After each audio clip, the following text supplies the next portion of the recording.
తపాలా బీమా కుటుంబానికి భరోసా ఇస్తుందని Secunderabad division senior postal superintendent A Subrahmanyam అన్నారు. వికారాబాద్ జిల్లా తాండూరు పోస్టాఫీస్ కార్యాలయంలో శుక్రవారం గ్రామీణ తపాలా జీవిత బీమా లబ్ధిదారులకు చెక్కుల పంపిణీ కార్యక్రమాన్ని నిర్వహించారు. ఈ సందర్భంగా ఏర్పాటు చేసిన సమావేశంలో సుబ్రహ్మణ్యం మాట్లాడుతూ పోస్టాఫీసుల ద్వారా బీమా పాలసీలు గ్రామీణ ప్రజలకు ఎంతో ఉపయోగకరమని అన్నారు. బీమాపై గ్రామీణ ప్రజల్లో అవగాహన కల్పించేందుకు సదస్సులు నిర్వహిస్తున్నట్లు చెప్పారు. తపాలా శాఖ జిల్లా బీమా అధికారి క్రాంతి కుమార్ మాట్లాడుతూ తక్కువ ప్రీమియంతో అధిక ప్రయోజనం పొందే పాలసీలు ఎన్నో ఉన్నాయని, వీటిపై అవగాహన పెంచుకుని బీమా పాలసీలు చేయడం ద్వారా కుటుంబానికి ఆర్థిక భరోసా లభిస్తుందన్నారు. బీమా చెక్కులను అందుకున్న లబ్ధిదారులు మాట్లాడుతూ ఇంటి పెద్దను కోల్పోయిన తమకు బీమా పరిహారం ఎంతగానో అందుకుందని, ఇందుకు కేంద్ర ప్రభుత్వానికి రుణపడి ఉంటామని అన్నారు.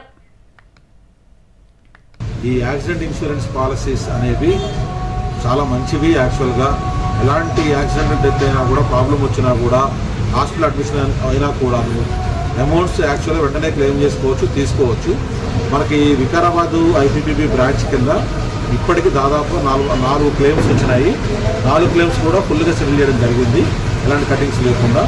అయితే 720 రూపాయలు ఉంది ఒక కంపెనీది. 4 కంపెనీలు ఆఫర్ చేస్తున్నాం మేము ప్రొడక్ట్స్. మేము పొలం పని చేస్తాము, అనుకోకుండా చేనులో పోయి ఆయన కరెంట్ చెట్టు వచ్చి చనిపోయింది.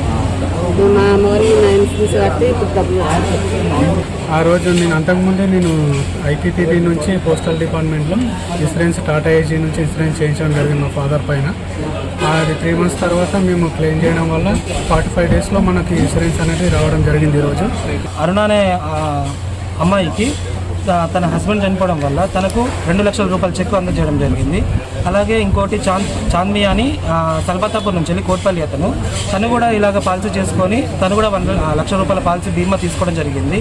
అందుకే ఈ సందర్భంగా అందరికి చెప్పడం జరిగేది ఏంటంటే, ప్రతి ఒక్కరూ పోస్ట్ ఆఫీస్ నుంచి వెళ్ళి పిఎల్ఐ పాలసీస్ తీసుకోండి, అలాగే గ్యాక్ పాలసీస్ తీసుకోండి.